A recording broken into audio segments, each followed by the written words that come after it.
오늘 우리가 함께 나눌 말씀은 사도행전 22장 17절에서 30절 말씀입니다. 신약성경 페이지 226페이지입니다. 사도행전 22장 17절에서 30절 말씀 우리 함께 찾고 찾으신 후에 함께 말씀 보도록 하겠습니다. 사도행전 22장 17절에서 30절 말씀입니다.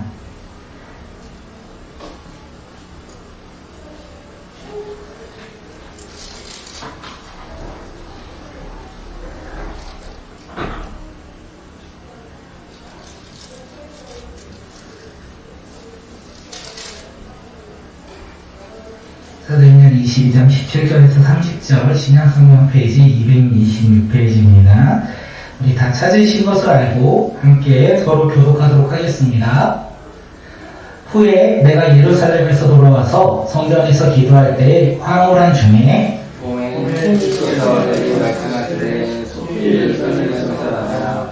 그들은 내가 내게 대하여 수많은 말을 듣지 않으리라 하시거늘 내가 말하기를 주님 내가 주를 믿는 사람들을 가두고 또 각 회당에서 때리고 또 주를 중에 수레가니 피를 흘리되 내가 곁에 서서 찬송하고 그 주는 사람들의 옷을 지킨 줄 그들도 압니다. 나더러 또 이르시되 떠나가라 내가 너를 멀리 이방인에게로 보내리라 하셨느니라.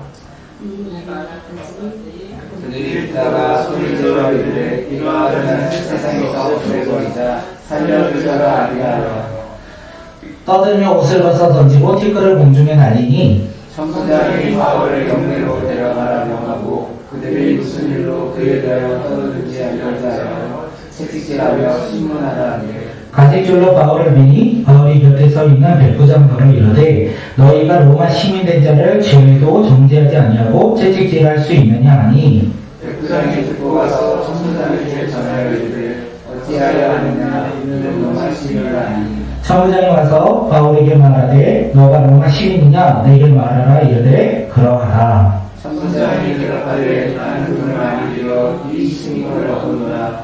바울이 이르되 나는 남에서부터라 하니 시몬하려던 사람들이 곧 그들에게서 물러가고 천부장도 그가 로마 시민인 줄 알고 또 그 결박한 것 때문에 두려워하니라. 함께 읽도록 하겠습니다. 이튿날 천부장은 유대인들이 무슨 일로 그를 고발하는지 진상을 알고자 하여 그 결박을 풀고 명하여 제사장들과 온 회중 공의를 모으고 바울을 데리고 내려가서 그들 앞에 세우니라. 아멘. 오늘 꿈꾸는 예배에 오신 모든 분들을 주님의 이름으로 환영하고 사랑합니다. 오늘 영상 가운데서도 함께 하시는 모든 분들 주님의 이름으로 환영하고 사랑합니다. 사랑하면 무엇을 해야 될까요? 기도해야 되겠죠. 사랑하셨습니까? 우리가 오늘만 이 시간에만 사랑을 고백하는 자들이 아니라 한 주간 우리가 사랑을 고백하는 자로서 살아가셨습니까? 우리가 서로를 위해서 기도하는 믿음의 공동체가 되어서 사랑을 마음껏 나누는 우리 공동체가 되길 바라겠습니다. 오늘 꿈꾸는 예배를 통하여 주님이 찾으시는 한 사람이 바로 오늘 우리가 되길 바라겠습니다. 주님이 찾으시는 사람, 그 사람이 어떤 사람입니까? 묵묵히 믿음의 길을 걸어가는 사람입니다. 또한 하나님의 말씀을 듣는 자들이 아니라 말씀을 듣고 삶으로 순종하는 자들입니다. 또한 우리의 중심이 올바로 하나님을 바라보며 마음이 온전한 사람, 그 사람을 지금 주님께서 찾고 계십니다. 오늘 이 시간 우리가 주님이 찾으시는 한 사람으로 우리의 신앙이, 우리의 믿음이 회복되기를 바라겠습니다. 그래서 주님께서 우리를 바라보시며 내가 너를 찾았다 이것을 고백하는 놀라운 축복의 예배가 되길 바라겠습니다. 기대하십니까? 우리가 기대하며 나아가는 믿음의 자녀들이 되면 기대만큼 주님께서 은혜 주시고 기대만큼 주님께서 인도하시고 역사하신다는 것을 우리가 맛보는 믿음의 공동체가 되길 바라겠습니다. 하나님께서 우리에게 주신 말씀의 제목은 나는 로마 시민이다 입니다. 함께 제목 읽도록 하겠습니다. 시작. 나는 로마 시민이다. 나는 로마 시민, 나는 로마 시민이다. 이 말씀을 가지고 함께 말씀 나누도록 하겠습니다. 혹시 지난주에 내가 만난 예수님이라는 제목을 통해서 우리가 사도 바울의 간증을 들었습니다. 혹시 기억이 나실까요? 내가 만난 예수. 네, 나셔야 되는데. 네, 내가 만난 예수. 그 사도 바울은 자신을 가리켜 먼저 이야기를 해요. 나는 유대인이다. 나는 8일 만에 할례를 받은 사람이다. 이스라엘 지파로 보면 나는 베냐민에 속한 지파이다. 히브리 중인 히브리인이요 율법으로는 바리새인이요 학파로는 가말리엘 학파에서 내가 율법을 열심히 배운 사람이 바로 나다. 이렇게 사도 바울은 자신을 소개하고 있었습니다. 그 사도 바울이 예루살렘에서 교회를 박했어요. 또한 예수님을 믿는 사람들을 잡아서 옥에 가뒀습니다. 그는 거기에 만족하지 않고 원정의 길을 떠납니다. 다메섹까지 가서 내가 예수 믿는 사람들을 잡고 그들을 예루살렘으로 끌고 오겠다는 원정길까지 떠나는 유대교의 신실한 사람이었어요. 그래서 그는 이 다메섹으로 갑니다. 그 가는 길 가운데 이 사도 바울은 준비되지 않았던 만남이 이루어져요. 그런데 예수님은 준비하신 것 같습니다. 사도 바울의 입장에서는 준비되지 않은 만남이었는데 예수님께서는 준비된 만남을 사도 바울을 통해서 만나셨다는 것을 우리는 말씀을 통해 나눴습니다. 사도 바울은 예수님을 만난 이후 그의 삶이 변화되었어요. 그 전까지는 자신이 주인된 삶, 내 방식, 내 기준, 내 모습대로 살아가고자 했던 그 삶에서 이제는 변화되어 예수님을 주인된 삶, 예수님의 말씀을 따르는 삶, 또한 내가 만난 예수님으로 증인으로서 살아가고자 결단한 증인의 삶으로 그가 변화되었다는 것을 우리가 지난주에 말씀을 나눴습니다. 기억나시죠? 지난주에 40분이라는 길고 긴 시간을 아주 30초 안에 요약을 했어요. 우리가 기억이 나야 돼요. 그런데 여기에 한 걸음 더 나갔으면 좋겠습니다. 이제 말씀이 기억이 났습니다. 지난주에 말씀. 그리고 우리의 삶을 한번 돌아보았으면 좋겠습니다. 한 주간의 우리의 삶은 어떠셨습니까? 사도 바울처럼 내가 만난 그 예수님의 사명에 따라 증인된 삶을 사셨습니까? 아니면 말씀대로 우리는 살아가지 않냐고 아직도 내 방식, 내 모습, 내 생각, 내 계획대로 사셨습니까? 우리가 말씀을 듣는 자들이 아니라 말씀을 듣고 우리 삶에서 순종하는 사람들이 되길 바라겠습니다. 우리가 돌아보면 좋을 것 같아요. 설교 시간에 듣는 자들이 아니라 그것을 듣고 우리 삶을 돌아보며 회개하며 다시 한번 한 걸음을 내딛는 자들이 되었으면 좋겠습니다. 과연 우리는 어떤 삶을 사셨습니까? 우리의 모습과 상관없이 주님은 언제나 우리를 변함없이 기다리고 계셔요. 주님은 언제나 변함없이 우리를 사랑한다 말씀하시며 기다리고 계십니다. 그것을 깨닫는 자들이 되었으면 좋겠습니다. 제가 이 말씀을 드리는 것은 주님은 언제나 변함없이 우리를 기다리고 있다. 우리가 말씀을 듣고 삶으로 순종하는 믿음의 자녀들이 되길 기대하며 변화될 것을 바라보며 오늘도 우리를 바라보고 계시는 분이 바로 주님이라는 것입니다. 그 주님을 좀 바라보았으면 좋겠습니다. 그 주님을 바라보는 오늘 꿈꾸는 예배가 되길 바라겠습니다. 이 예배를 통하여 그 주님을 깨닫고 다시 한번 결단하며 주님 말씀을 듣고 삶으로 순종하며 이제 세상 가운데 나아가 이 세상과는 조금은 다르게, 많이 말고요, 우리가 감당할 수 있을 만큼 조금은 다르게 구별되어 살아가고자 결단하는 믿음의 예배가 되길 바라겠습니다. 이 예배를 통하여 우리의 신앙이 회복되길 원하십니까?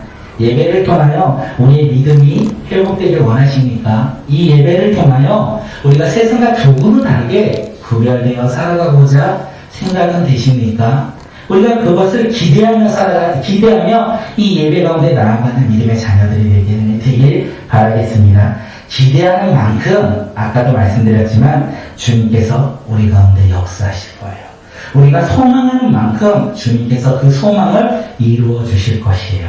그렇기에 오늘 이 예배를 통하여 주님의 행하심을 기대하고 소망을 두며 주님 앞으로 나아가는 믿음의 교회와 믿음의 공동체가 되길 바라겠습니다. 이게 서론이에요. 우리의 모습을 돌아보고 우리가 삶으로 이제 적용하며 살아가자. 이 시간 한번 옆사람 보며 인사하도록 하겠습니다. 옆사람 보며 오늘 이 시간 당신의 기대가 이루어질 것입니다. 한번 인사하도록 하겠습니다. 시작. 오늘 시간 당신의 기대가 이루어질 것입니다. 오늘 시간 우리 기대가 이루어질 것입니다. 회복될 것입니다. 한 번 더 인사할게요. 당신의 믿음이 회복될 것입니다. 당신의 믿음이 회복될 것입니다. 당신의 믿음이 회복될 것입니다. 그것을 기대하며 우리가 회복을 바라보며 오늘 말씀 속으로 나아가는 믿음의 자녀들이 되길 바라겠습니다. 사도 바울은요, 이제 예수님을 만났습니다. 그리고 아나니아의 기도를 통해서 눈이 회복되었어요. 캄캄한 그의 삶 가운데 이제 환한 빛을 바라보며 살아가는 믿음의 백성이 되었습니다. 또한 그는요, 예수님의 증인으로서 사명을 깨달았어요. 그리고 그 이후에 그는 예루살렘으로 돌아갔습니다. 그리고 오늘 우리가 읽었던 본문처럼 성전에서 기도하더라 라는 말씀으로 오늘 본문을 이어 말씀을 나누겠습니다. 사도 바울은요, 이제 자신의 사명을 알고 다메섹에서 예루살렘으로 올라가 그곳에서 무엇을 하고자 했겠습니까? 기도하고자 했겠습니까? 저는 그렇게 보지 않습니다. 사도 바울은 자신의 사명을 알았잖아요. 예수님의 증인으로서 살아가야 되는 이 사명을 알았잖아요. 그리고 예루살렘으로 올라갔어요. 자신이 핍박했던 유대인들, 자신을 핍박했던 유대인들이 아니죠. 자신같이 예수님을 믿는 사람들이 핍박했던 이 유대인들을 대상으로 이 복음을 전하고자 예루살렘으로 올라갔다 봅니다. 그가 왜 예루살렘으로 올라갔겠습니까? 사도 바울이 예수님을 만나고 사명을 깨달은 그가 제일 먼저 예루살렘으로 왜 올라갔겠습니까? 이유는 그곳에서 복음을 전하고자 해요. 그 예루살렘으로 올라간 것이 아닐까 생각합니다. 그런데 왜 예루살렘이겠습니까? 사도 바울은요, 예루살렘을 너무나 잘 알고 있어요. 그리고 유대인들도 너무나 잘 알고 있어요. 자신이 너무나 잘 알고 있는 지역에 가서 잘 알고 있는 사람들에게 복음을 전하면, 나의 변화된 모습을 본다면 많은 사람들이 나의 모습을 통하여 예수님께 돌아올 것이라는 생각을 갖고 예루살렘으로 올라갔을 것입니다. 우리 한자 성어 가운데 지피지기 백전백승 알고 계시지 않습니까? 네. 그를 알고 나를 알면 100번 싸워도 100번 이긴다. 사도 바울의 마음에 이것이 있었을 거예요. 내가 너무나 잘 알고 있는 예루살렘, 내가 너무나 잘 알고 있는 유대인들에게 나아가 그들에게 내가 만난 예수님을 전한다면 그들이 변화될 것이다, 이런 생각을 했을 것입니다. 그리고 사도 바울은 예루살렘에 나아가 복음을 전했습니다. 그런데 어떻게 됩니까? 많은 사람들이 사도 바울의 복음을 듣고 변화되었습니까? 그렇지 않다는 거예요. 사도 바울이 복음을 전했는데 복음을 듣고 변화된 열매가 없어요. 또한 오히려 거꾸로 복음을 전할 때 사람들이 사도 바울을 핍박하고 박해하는 상황까지 이르는 게 오늘 상황이에요. 여기에서 우리가 알 수 있는 것이 무엇입니까? 사도 바울처럼 우리가 상황과 환경에 따라 복음을 전하며 내가 상황에 맞춰서 복음을 전하면 많은 사람이 돌아올 거라고 우리는 생각하지 않습니까? 저 사람을 위해서 내가 조금 좋은 환경을 구성하고 좋은 만남 가운데 그를 섬긴다면 그가 복음을 듣고 변화될 것이라고 생각되어져 그렇게 준비하고 복음을 전하지 않습니까? 우리가 지피지기 백전백승이라는 생각을 가지고 그를 알고 그에게 복음을 전하고자 준비할 때가 얼마나 많이 있습니까? 그런데 사도 바울에게 그런 열매가 없었어요. 그리고 오늘을 살아가는 우리에게도 그런 열매가 많이 없었다는 것을 우리는 많이 느끼지 않습니까? 우리가 복음을 전할 때 좋은 환경과 상황을 만들고 사람들을 초청해도 그들이 복음을 듣지 않는 상황이 얼마나 많이 있습니까? 이럴 때 우리는 어떤 생각이 드십니까? 내가 그를 위해서 얼마나 기도했는데, 내가 그를 위해서 복음을 전하고자 얼만큼 섬겼는데 복음을 듣지도 않고 복음을 들어도 흘려보내는 그의 모습을 보며 우리는 실망하고 좌절할 때가 얼마나 많이 있습니까? 그런데 오늘 말씀을 보아하니까 복음을 전할 때 나의 계획과 나의 기준대로 전하면 안 되고 또한 실망하거나 좌절할 필요도 없다고 이야기하고 있습니다. 그러면 실망하고 좌절하지 아니하고 우리는 무엇을 해야 될까요? 사도 바울이 우리에게 알려줘요. 사도 바울은 성전에서 기도할 때 복음을 듣고 우리의 생각과 우리의 모습과 기대와 다를지라도 우리는 기도해야 된다는 거예요. 그 가운데 기도할 때 주님께서 우리의 기도를 들어주신다는 것입니다. 함께 사도행전 22장 18절 말씀 함께 읽도록 하겠습니다. 시작. 오늘 주께서 내게 말씀하시되 손길이 그들에서 나가라. 그들은 내가 믿게 하여 소문하는 하면 아니라 하시거늘. 주님께서 사도 바울에게 말씀하십니다. 열매가 없는 이 예루살렘 가운데 성전에서 기도하는 이 사도 바울에게 주님께서는 그에게 응답하십니다. 속히 예루살렘을 나가라. 그리고 어디로 가라고 얘기합니까? 우리가 알고 있지 않습니까? 이방인들에게 나아가서 복음을 전하라 이렇게 말씀하신다는 것입니다. 사도 바울은 아마도 다메섹에서 자신의 계획을 가지고 예루살렘으로 올라왔던 것 같습니다. 그리고 복음을 전했는데 그는 사실 결과로 보면 실패했다는 거예요. 그때 주님께서 말씀하신 거예요. 속히 예루살렘으로 나가 그리고 그곳에서 내가 너를 멀리 이방인에게로 보내겠다. 너를 이방인의 사도로 너를 부르겠다. 사용하겠다. 이렇게 말씀하셨다는 것입니다. 복음은 내가 준비하고 내가 계획해서 전하는 것이 아니라는 것을 우리가 여기서 알 수 있습니다. 우리는 주님의 말씀에 따라 우리는 순종함으로 복음을 증거하며 전하는 믿음의 자녀들이 되시길 바라겠습니다. 내가 계획한 대로 내가 준비한 대로 복음으로 나아가는 자들이 아니라 누구를 만나든 누구와 함께 있든 어디에 있든 주님이 우리 가운데 주신 그 사명지에 가서 복음을 증거하며 전하는 믿음의 자녀들이 되시길 바라겠습니다. 사도 바울은 자신의 계획에 따라 예루살렘에서 복음을 전할 때요 아무 열매를 맺지 못했어요. 그런데 어떻습니까? 주님이 말씀하신 것에 따라 순종함으로 이방인들에게 나가 복음을 전할 때는요 그가 생각하지도 못했던 놀라운 열매 부흥을 맛보았고 수많은 제자들의 열매를 맛보았다는 것입니다. 복음뿐만이 그런 것 같지는 않습니다. 오늘 우리가 살아가는 인생도 우리가 준비하고 우리가 계획하고 우리가 한 걸음 한 걸음 나아간다면 얼마나 힘이 들겠습니까? 그런데 우리의 인생도 주님께서 말씀하시는 것 같아요. 우리의 인생을 준비하고 계획하기 전에 하나님께 기도하며 하나님이 주신 사명 안에서 우리의 인생을 드리며 나아갈 때 주님께서 놀랍게 역사하실 거라고 오늘 우리에게 말씀하신 것이 아닌가 생각합니다. 그렇기 때문에 준비하는 것도 필요합니다. 계획하는 것도 필요합니다. 그런데 그 전에 기도하며 사명을 감당하는 믿음의 자녀들이 되시길 바라겠습니다. 특별히 이번 여름 성경학교가 그런 믿음의 여름 성경학교가 되었으면 좋겠습니다.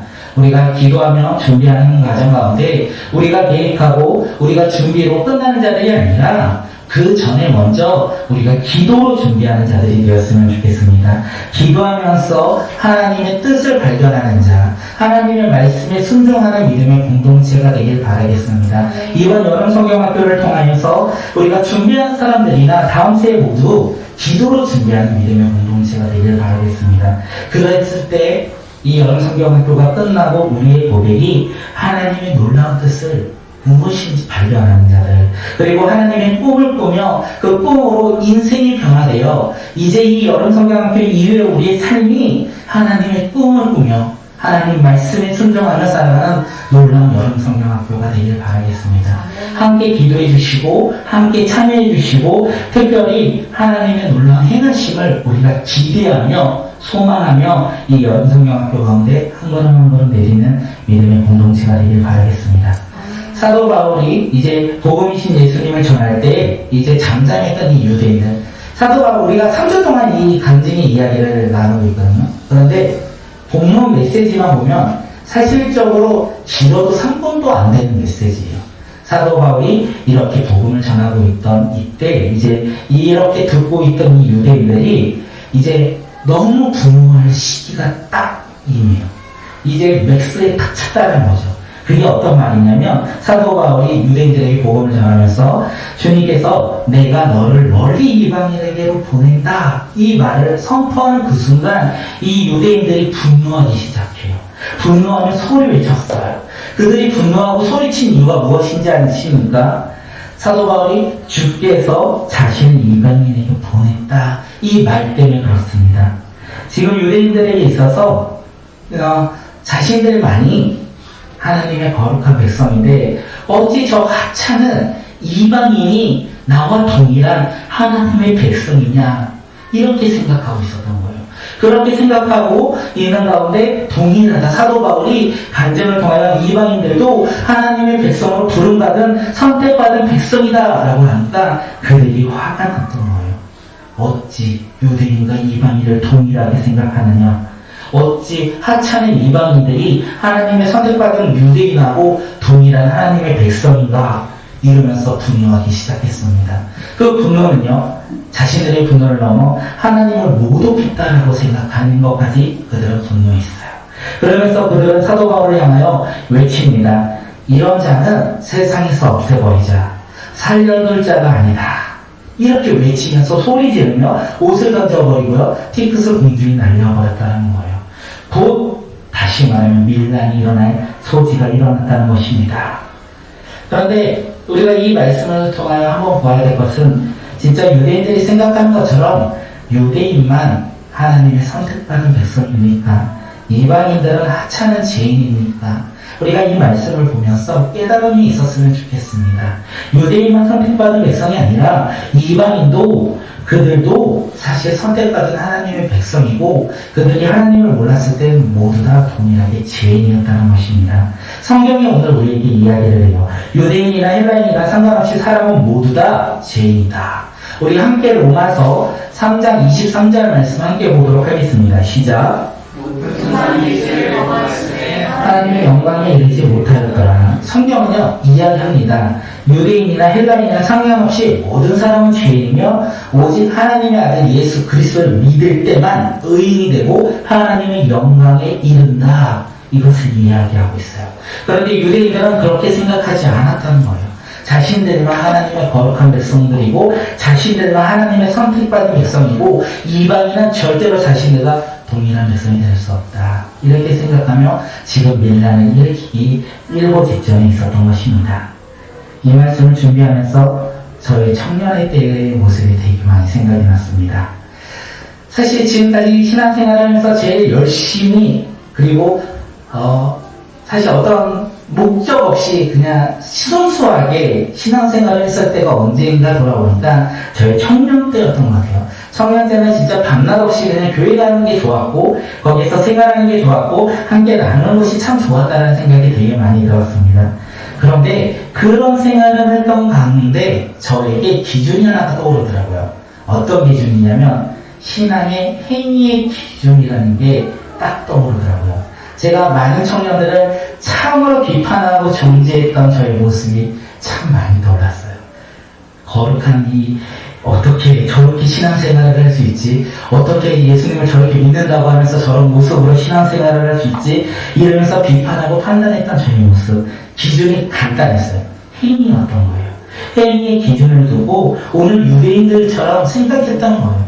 나는 하나님의 거룩한 백성이고 너희들의 행위를 보니까 이 이방인들이야 이렇게 생각했던 저의 모습이 되게 많이 떠올랐습니다. 그러면서 제가 청년들을 생각하며 비판하고 판단하는 것을 넘어 어디까지 갔냐면 정죄하는 모습까지 항상 나아갔던 모습이 떠오르더라고요. 참 연약했던 모습이 아닐까 생각합니다. 우리 꿈꾸는 교회와 우리 공동체는요, 유대인처럼 나만 하나님이 거룩한 백성이라는 잘못된 생각을 버리며 우리가 서로 부족함이 있으면 서로 채우며 서로 판단하지 않고 비판하지 않냐는 공동체가 되었으면 좋겠습니다. 서로 위로하며 서로 격려하며 서로의 부족함을 채우는 우리 믿음의 교회와 공동체가 되길 바라겠습니다. 그러기 위해서 무엇이 필요한지 아십니까? 우리가 비판하지 않고 판단하지 않고 정죄하지 않고 서로를 위로하고 서로 격려하고 서로 사랑하기 위해서 우리에게 필요한 것이 무엇인지 아십니까? 그것이요 사도 바울이 방금 전에 말했어요. 성전에서 기도할 때 우리 가운데 비판과 판단하지 않고 서로 격려하고 서로 위로하고 서로 사랑하기 위해서는요 기도해야 된다는 거예요. 기도가 없으면 우리는 서로 사랑할 수 없다는 거예요. 기도가 없으면 서로 비판하고 정죄하지 서로 채우고 서로 위로하지 못한다는 것입니다. 우리 공동체 가운데 기도하는 믿음의 공동체가 되었으면 좋겠습니다. 제가 결혼을 이제 준비하면서 했던 것이 무엇이냐면 성경 공부를 했습니다. 그 성경 공부를 하면서 그때 많은 것을 했었는데 그 중에 생각나는 게 서로의 장점, 단점을 쓰는 시간이 있었어요. 장점은 왜 이렇게 짧고 단점은 왜 이렇게 많은지 몰랐게 단점 결혼 전인데 단점을 되게 많이 썼어요. 그렇게 많이 쓰고 이 단점을 서로 공유하지 않았어요. 서로 공유하는 것이 아니라 단점을 보고 인지하고 내가 내 마음에 품고 그거를 탈세하는 거예요. 그리고 이 단점이 이 사람을 향한 나의 중보기도다. 그러면서 우리가 이 중보기도 제목을 가지고 단점을 바라봤을 때 잔소리하지 말고 기도하고 섬기며 나아가야 된다는 시간을 가졌습니다.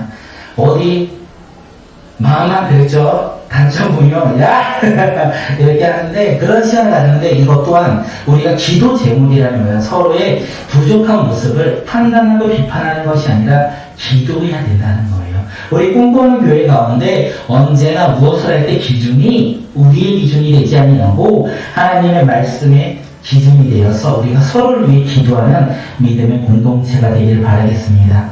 비판과 판단과 정죄는요, 그 어떤 것보다 쉽습니다.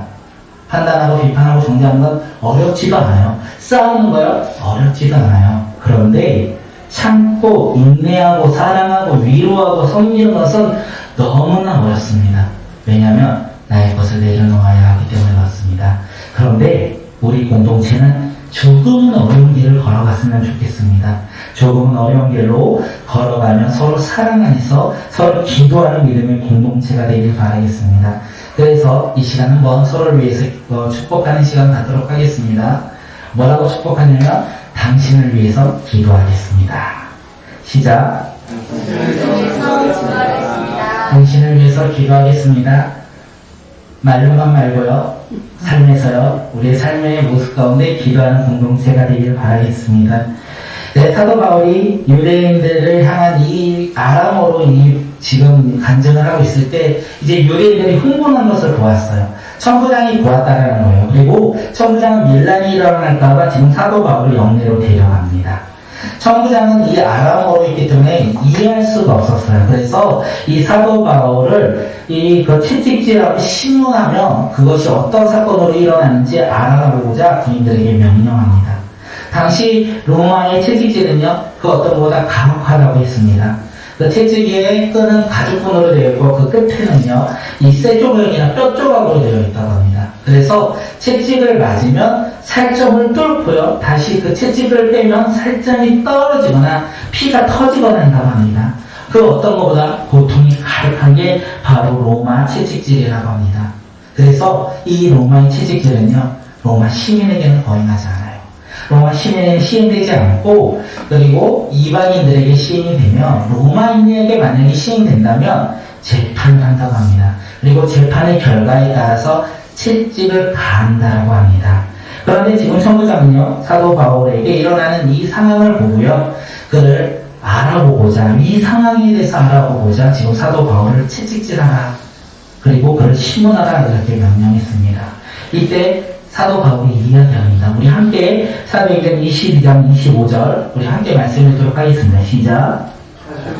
바울이 곁에 서 있는 백부장들과 이르되 너희가 로마 시민된 자를 제도 정하지 아니하고 채찍질할 수 있느냐 하니, 천부장의 명령이 이제 로마 군인들이 사도 바울을 묻습니다. 그때 사도 바울이 이야기해요. 곁에 있던 이 백부장에게 너희가 로마 시민된 자를 정죄도 하지 않냐고 재판도 하지 않냐고 어떻게 채찍질할 수 있느냐 이렇게 물어봅니다. 사도 바울이 이 이야기를 듣고요, 이 백부장이 놀래요. 지금 로마 시민이라고 얘기했기 때문에 그렇습니다. 로마 시민을 아무런 죄도 없이 채찍질한다는 것은 로마법을 어기는 거예요. 그러면 자신들도 그 법을 어김으로 말미암아 어떻게 될지 모르는 상황이에요. 그래서 백부장은 그 얘기를 듣고 천부장에게 갑니다. 그리고 천부장에게 보고를 해요. 사도 바울이 로마 시민이다, 이 보고를 합니다. 천부장은 이 백부장의 보고를 듣고요, 자신이 지금 아무런 죄도 확인되지 않는 이 사도 바울에게 채찍질하며 신문하라고 했던 이 행동으로 인하여 내가 로마법을 어길 수 있겠구나, 그렇게 생각하여 즉시로 사도 바울에게 갑니다. 그리고 사도 바울에게 물어봅니다. 너가 로마 시민이냐 이렇게 물어봐요. 그럴 때 사도 바울이 맞다 이렇게 대답을 합니다. 우리가 여기서 하나 곰곰이 생각해 보아야 될 것이 무엇인지 아십니까? 사도 바울은 왜 지금 이 상황 가운데 로마 시민이다, 내가 로마 시민이다 이렇게 천부장에게 말했을까요? 채찍이 두려워서요?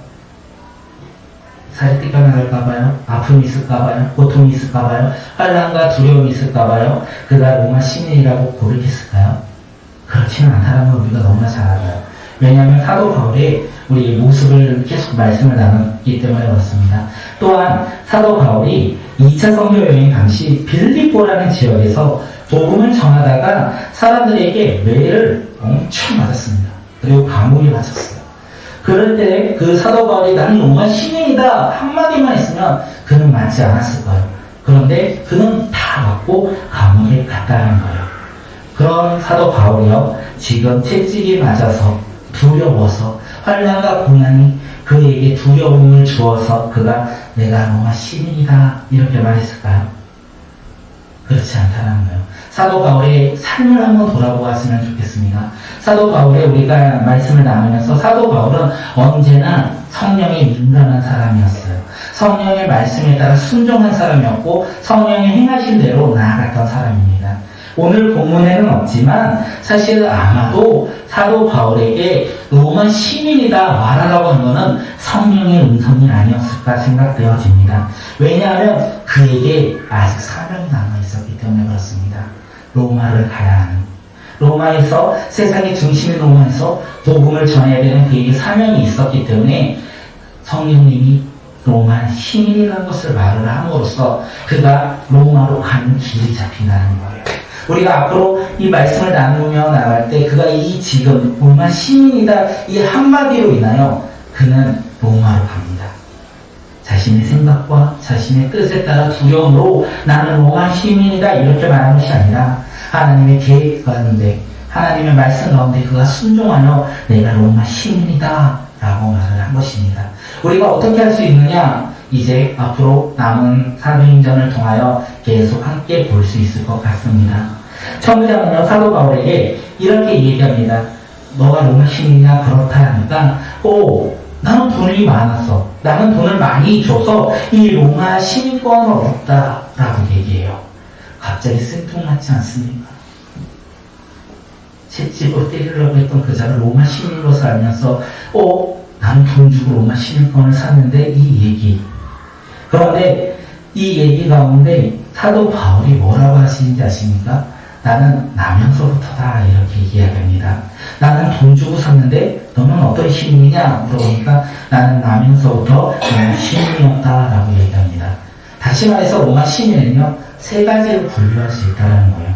로마 시민의 세 가지 분류법이 무엇이냐면 첫째는요, 로마에서 태어난 사람, 그가 로마 시민입니다. 우리 신라시대 때 선고 있잖아요. 태어나면 왕이 되는 선고. 네, 로마 시민 자체가 선고였고요. 그리고 두 번째는요, 로마로부터 인정받은 이방 고위 사람들이나 어떤 전쟁에서 공적이 있는 사람들을 가르쳐 이제 그들을 로마 시민으로 편입을 시켰습니다. 선골이 있으면 그 다음에 진골이 있잖아요. 진골이라는 거예요. 그리고 마지막 세 번째는요, 로마 제국부터 돈을 주고 시민권을 사는 경우, 네, 이제 학당육 두품이라는 것이죠.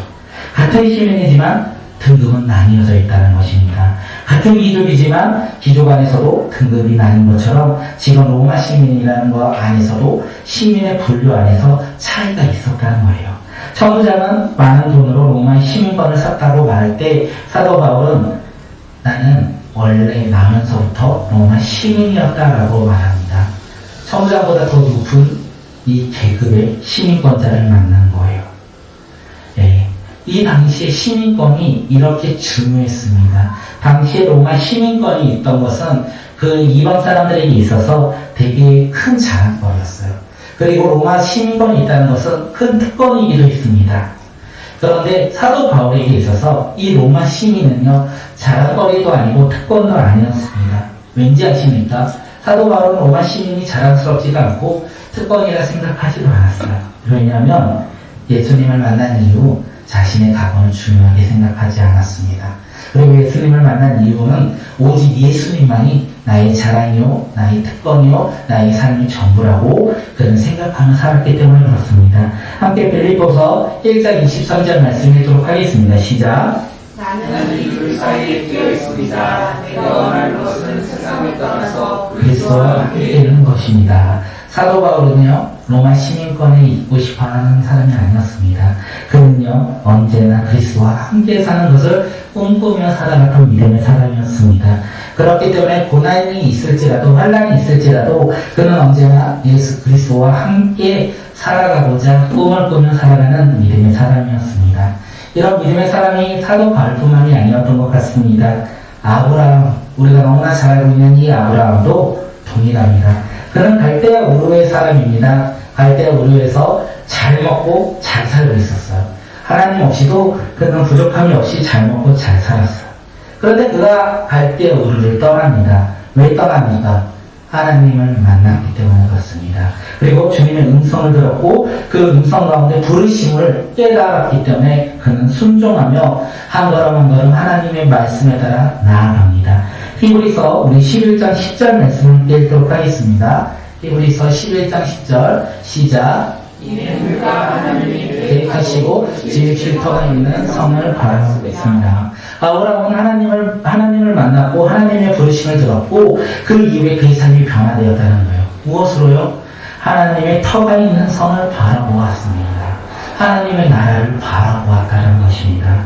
그렇게 아브라함은 갈대아 우르에서 살지 아니하고 하나님의 나라가 있는 하나님의 나라를 바라보며 살아가는 믿음의 자녀가 되었다는 거예요.